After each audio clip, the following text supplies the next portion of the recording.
Hello everybody and welcome to the 15th round of the 1993 season for the Japanese Grand Prix here on F1 Challenge. We head to the Suzuka circuit today, a track that is unique in its design, being the only figure of 8 layout on the calendar. If you missed the last episode at the Portuguese Grand Prix, make sure to go and check that one out before watching this one, as trouble for championship contenders has resulted in the scenario being flipped on its head. Going into the penultimate round of the championship, Alain Prost leads the table with 74 points, 4 more than his teammate Damon Hill. Hill suffered an engine failure last time out in Estoril, losing the lead that he held for numerous races. As such, if Prost wins here in Suzuka, with Hill no higher than 4th, the championship will be claimed by the Frenchman for the 4th time in his career. The battle for 4th is heating up with Senna, Patrese, Berger, Blundell and even Alesi within a shot of taking best of the rest honours behind the top 3. Some eagle-eyed viewers will see that we have moved up to 12th place in the Drivers' Championship, in which I'll talk about in the news of the week. My teammate Felipe Alio returns following his race ban, and he will be hoping to sign off this season with a strong end. In the Constructors' Championship, Williams looked to finish on a high with no worries in the standings from those behind. Benetton have all but sealed second and will require a catastrophic downturn in performance to fall behind the 3rd place Ferrari. The Scuderia themselves are shortly followed by McLaren and Ligier in their battle. As for us, we move up to 7th and are now on level points with Lotus. Our objectives for this race weekend are a top 13 qualifying position, a top half start in the Grand Prix and a top 9 finish in the race. Make sure that you also vote on the poll for which team I shall drive for in 1994 if you haven't already, as the poll is going to remain available for less than a week. Link is in the description. Now let's head into the news of the week.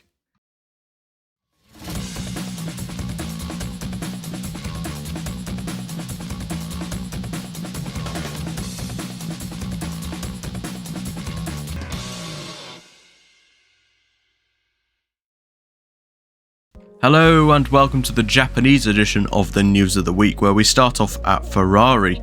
Gerhard Berger was disqualified from the Portuguese Grand Prix for an unsafe amount of wear to the bottom of his car, causing it to ride at dangerously low levels to the track surface.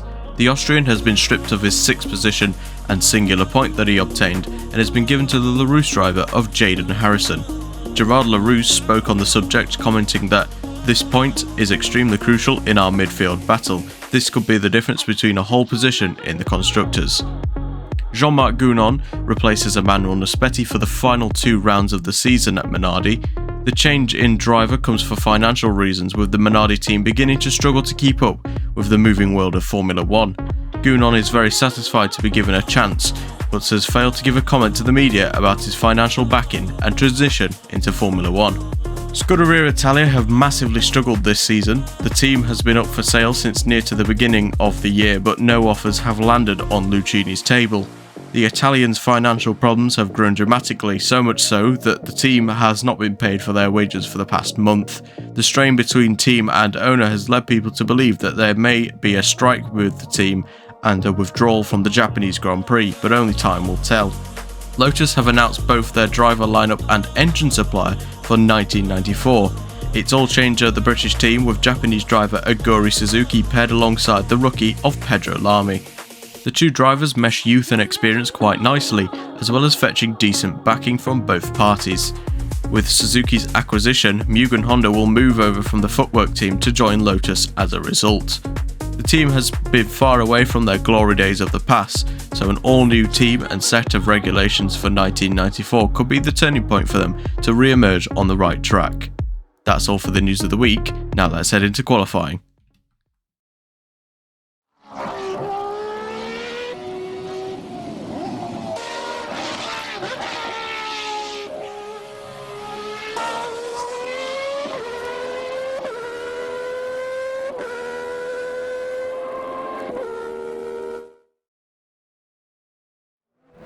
Hello everybody and welcome to qualifying day for the Japanese Grand Prix. It's a hot autumn afternoon here on the Suzuka circuit. Temperatures rising to almost 35 degrees Celsius, so we're only going for single lap runs in this session. Exiting the pit lane, Alain Prost currently holding down pole position. All he needs to do is outscore his teammate by more than 6 points and he will clinch the championship with 1 round to spare. As we exit the pit lane, we did lock up the tyres. We were struggling quite a bit for tyre temperatures when coming out the pit, strangely enough. Even though it's quite warm here, it was quite a struggle getting the tyres up to temperature. And this first lap is just an exploratory lap, really, trying to find the grip. And already in the first sector, we're already overheating the engine. And so we'll need to be careful of that with the next runs. Be more cautious on the outlaps. Going into 130R now, and we've turned in too early there. And that's a spin, and that's a crash into the wall. And that's going to be quite some repair to fix. Fortunately, we didn't hit the tyre, not the tyre wall, the Armco barrier very hard. We hit it quite side on. So fortunately, there's not too much damage, and we can fetch that one back to the pit lane.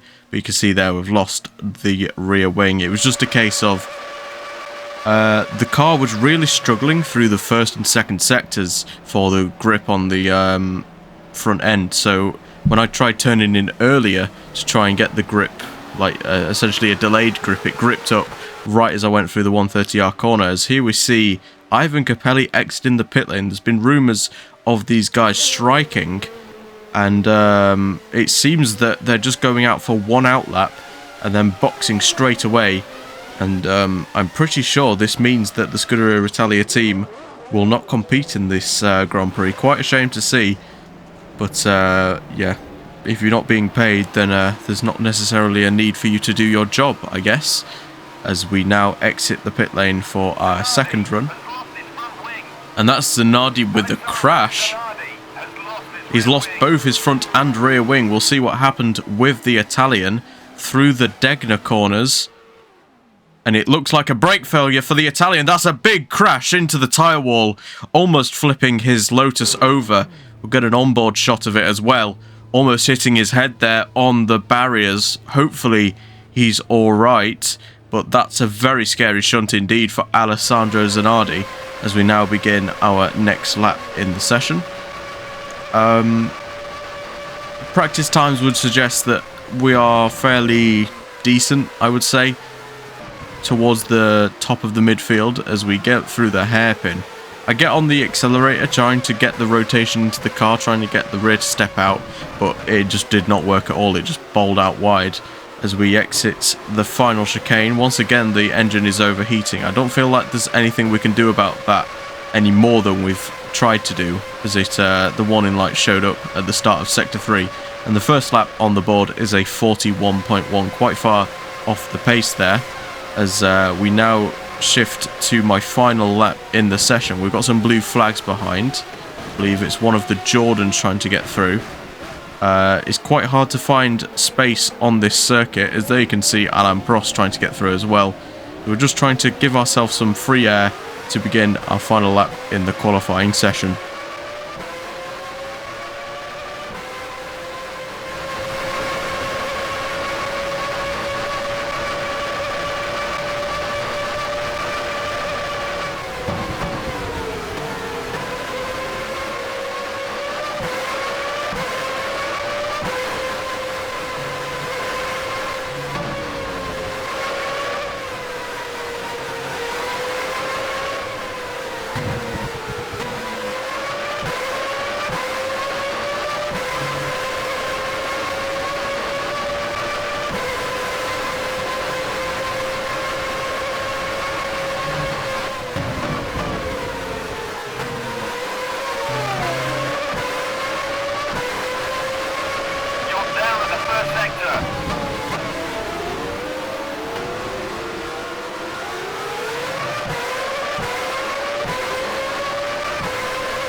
And that's the sort of lap we needed, pushing those extra couple of percentiles, and we do improve by almost a second up to 11th place. It's towards the end of the session now, so I doubt many people will beat that as we head into the race.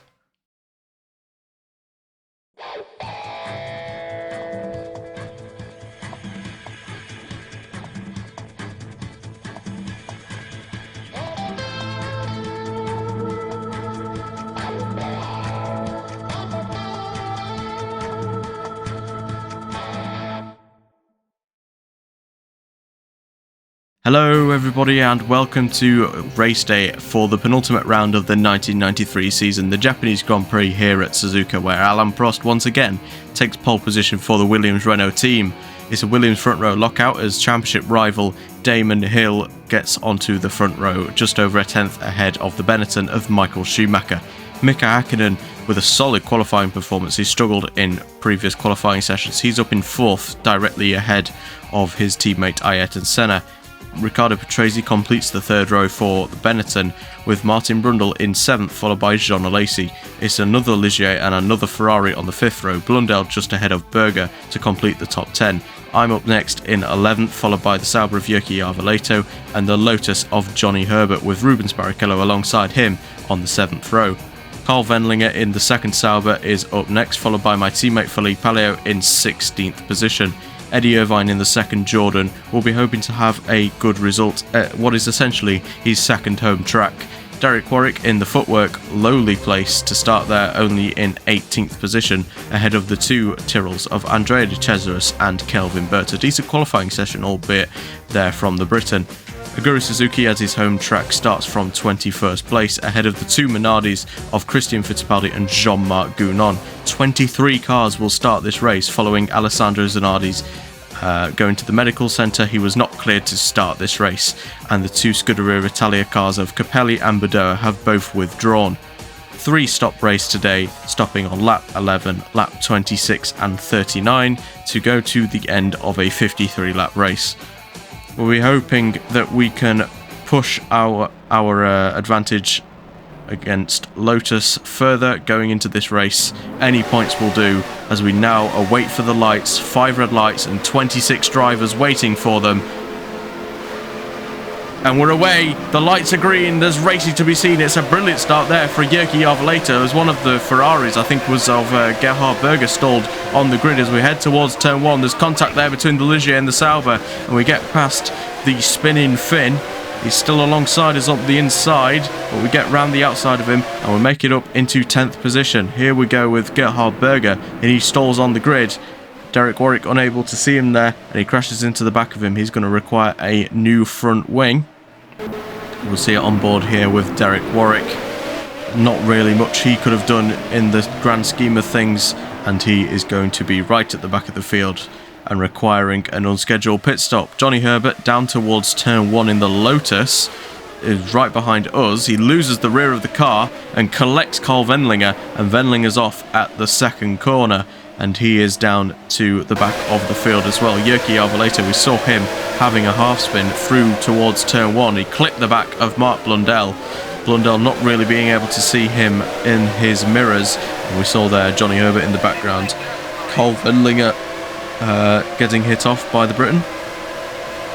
So in towards the Degner corners, 2 of my favourite corners on the circuit, as that's a Ferrari going wayward. That's Jean Alesi, and he's spun around as well. It's absolutely chaotic start. Fortunately, we've got no damage. We did clip him slightly as we headed through the 2nd Degner. Not really anywhere for us to go. There's the contact there, and Jean Alesi's going to fall back a multitude of places. Fortunately for him, he's still in the race with a front wing and will not require a new front wing. But he's got his work cut out for him today, as both Ferraris already running into trouble, one of them completely out the race, and that's not going to help them in the constructors battle against McLaren and Ligier. Speaking of Ligier, we've got the 2 Ligiers in front of us. Mark Blundell directly in front of us. He looks like he's already on a heavy fuel load. We've got a great run on him out of the Casio triangle, side by side down the main straight to complete the first lap. The Ligier's got slight advantage down the straights, but we just about get ahead in towards turn 1, and we get ourselves up into 8th place. We're only two places away from the points.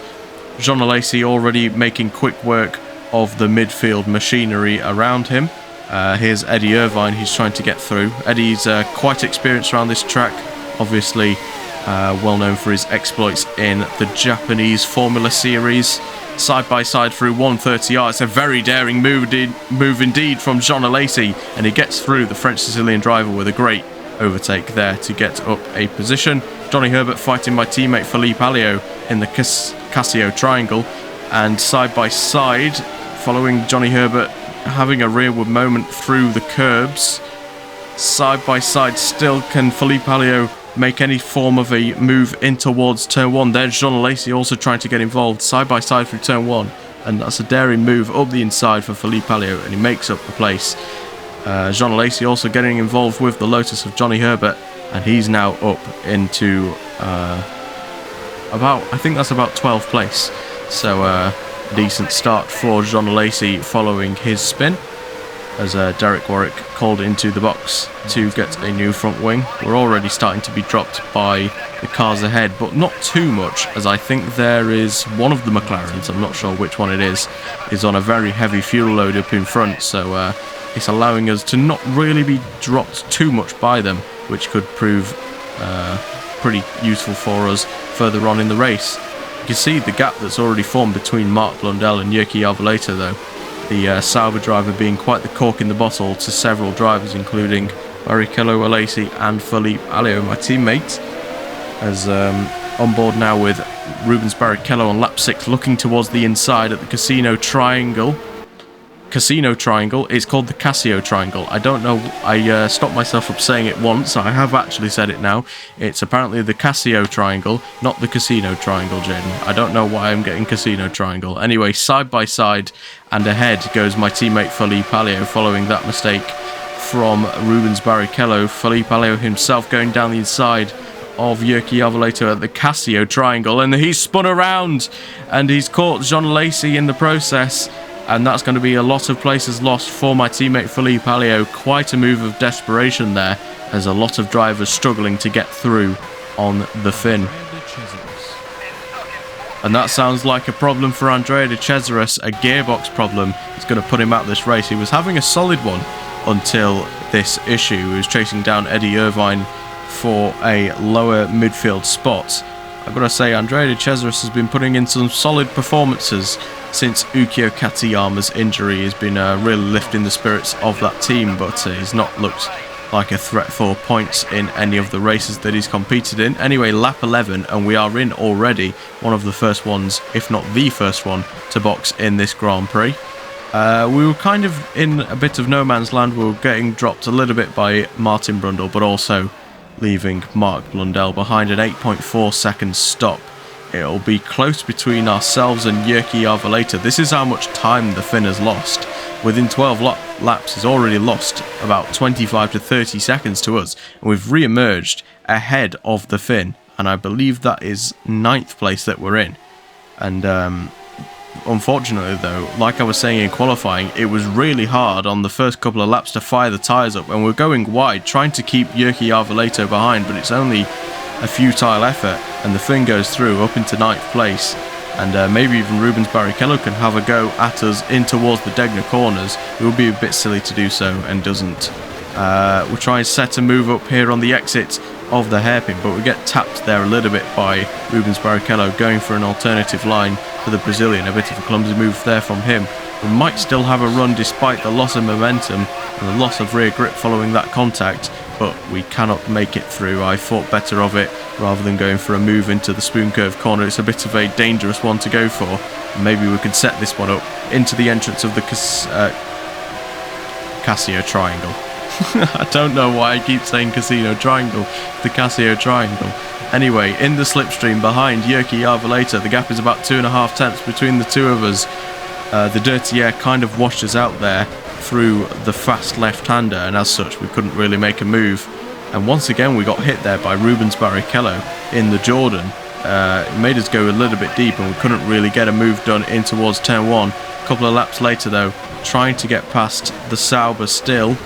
Let's see if we can set this one up without Barrichello hitting the back of us.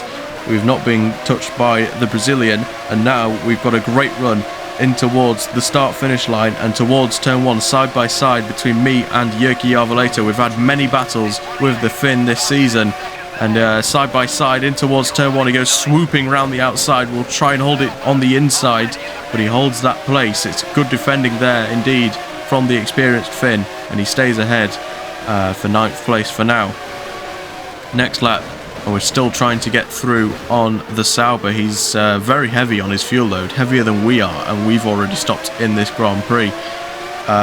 Side by side once again, it's basically a carbon copy of what we did previously. Side by side still with the Finn. Can we hold it though on the inside line? He pulls ahead once again, but we go deep to force him to back off behind us, and we are now up into 9th position with Riccardo Patrese ahead of us. He's about 10 seconds up the road. He was one that was held up by the heavy McLaren. And that's Damon Hill. Damon Hill is out of the race, and this could mean disaster for him and his title aspirations. His teammate Alain Prost currently leading this race. Damon Hill, though, off in the sidelines. It's a brake failure and a 3rd straight mechanical problem for Damon Hill. This could be curtains for his championship hopes, and it could be all over for him indeed. He's out of the race, and we're going to move up into 8th position. This is dreamland here for Alain Prost, and he's all he's got to do now is just, I think it's 2nd place he needs to win the championship now. This is unbelievable for Alain Prost, and that's Jean Alesi out of the race.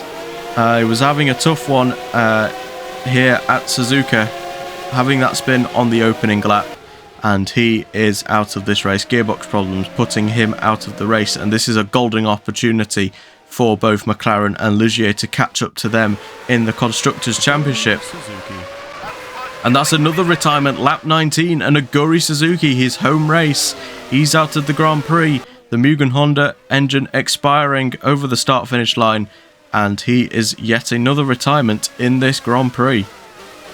Yeah, so Damon Hill out the race. It's a massive scalp in the championship. I believe all that Alain Prost needs is 2nd place. The only person who's really challenging him for that victory, though, is Michael Schumacher in the Benetton, as I see that we're quickly dropping cars behind and also being dropped by cars ahead, as Alain Prost on lap 22 boxes for what will be his only stop in this Grand Prix. Yeah, so yeah, it's become quite a boring one for us, at least. I don't know about other drivers, but we've got the pace to be at the front of the midfield, but nowhere near the pace of those in the front running places. As now we've come up to the back of Aguri Suzuki's teammate Derek Warwick. Obviously had that crash with Gerhard Berger on the first lap and has been recovering ever since, although he's having quite a tough day of it today, and his last Japanese Grand Prix is pretty much going to come with no results. Has been lapped by us, who's in 8th place, so he's almost certainly not going to be scoring any points today, as that's Karl Wendlinger, yet another retirement in this season for the Austrian, and it's gearbox troubles right as he's got past the pit entry as well, so he's got a full lap to do while stuck in a low gear. That could possibly cause some chaos for cars around us, as he's going to be quite slow and on the racing line. As you see, about halfway through this race, Riccardo Patrese, about 20 seconds ahead, is about a second a lap quicker than us when in clear air, and Jyrki Järveläinen boxed on that previous lap, and Johnny Herbert's now up into 9th place. Riccardo Patrese also in for his 2nd stop on lap 25, but he will re-emerge just ahead of us. What's the gap? About 3-4 seconds? Yeah, so pretty much no chance that we are going to be beating Riccardo Patrese in this Grand Prix. And that's Ayrton Senna. Ayrton Senna out with yet another engine problem in this season. He'll be certainly hoping to leave the McLaren team as quickly as he possibly can for the Williams outfit, as it's been a wretched season for Ayrton Senna. Once again, another mechanical failure. I believe that's his 8th, 9th, maybe even 10th retirement of the season, as Eddie Irvine we're on board with. He's having a decent race. He's in the fringes of the top 10, but he isn't anymore. That's gearbox problems for the Ulsterman, and he is also out of this Grand Prix.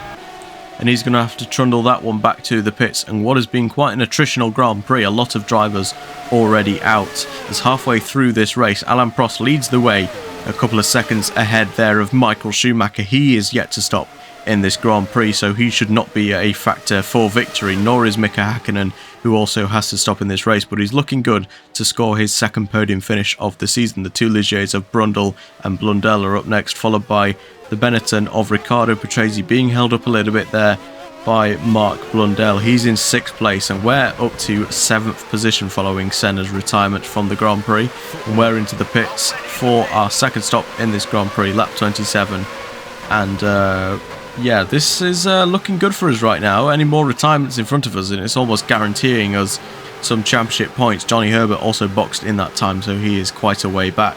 He also jumped later in the pit lane, exiting the pits, and we are, look at the gaps in front and behind. 22 seconds to the car in front and 16 to the car behind. It's almost no man's land for us in this Grand Prix, but this could prove a factor in this Grand Prix. Riccardo Patrese, who is still yet to stop once again in this Grand Prix behind Mark Blundell, a very heavy Mark Blundell that is, who is going to the end of this Grand Prix with his full tank of fuel. As on lap 32 he finally makes his way through on the Briton, and Riccardo Patrese can now start to pull away from us in this Grand Prix. We're really hoping that Blundell could just hold him up as much as he physically could, as there a mistake from Mark Blundell was all it took for Riccardo Patrese to get through into 5th position. I believe that battle was for. Yes, it was. And that's the other Jordan out the Grand Prix. Irvine out a couple of laps ago with a gearbox problem, and Rubens Barrichello out with suspension issues on the exit of the Spoon Curve. He's out of the race.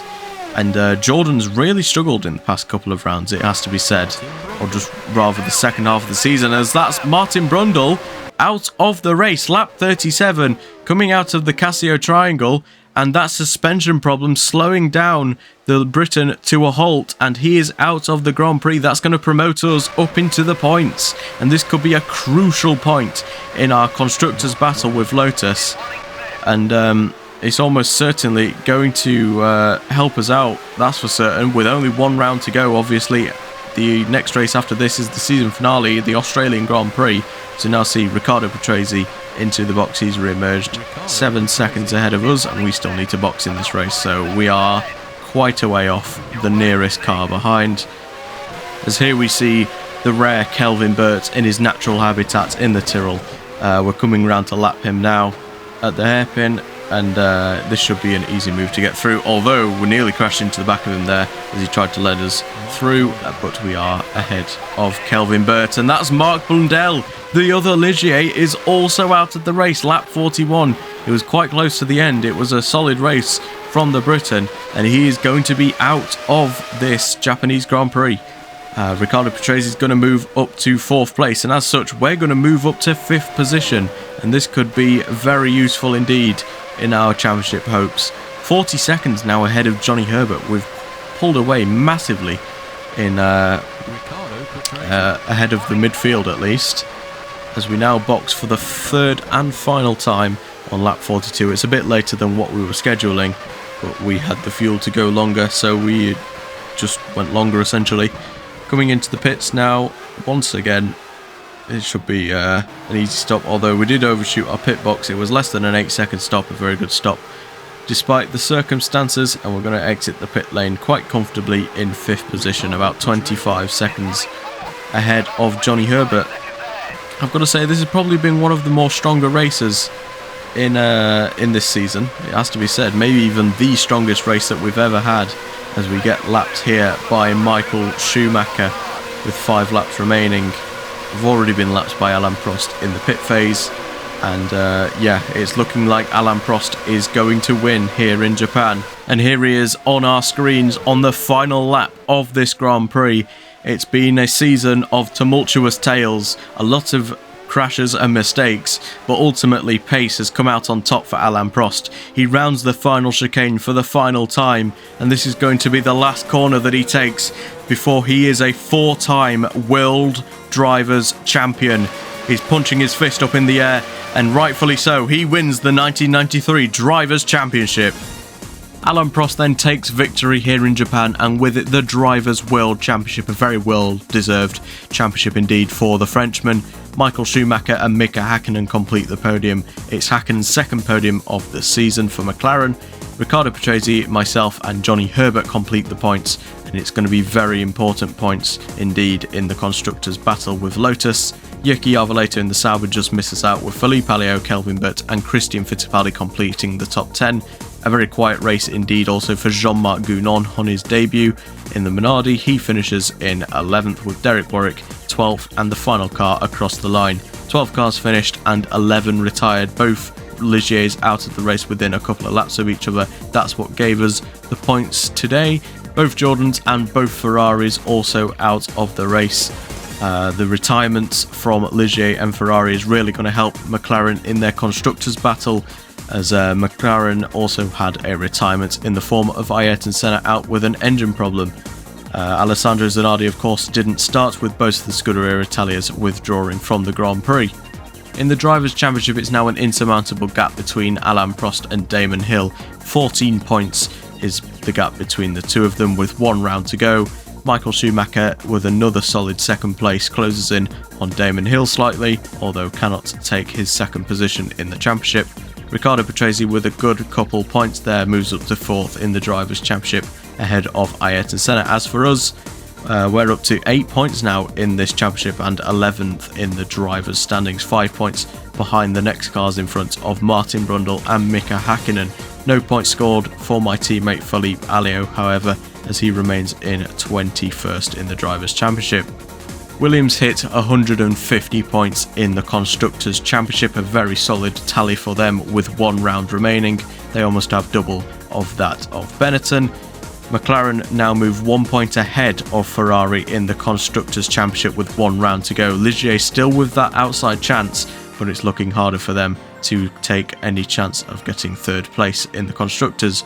Jordan once again not scoring any points, and that means we are within 3 points of possibly trying to get 6th place in the Constructors' Championship. Maybe a double point score for the LaRousse team at Australia could turn the tides and us getting 6th place.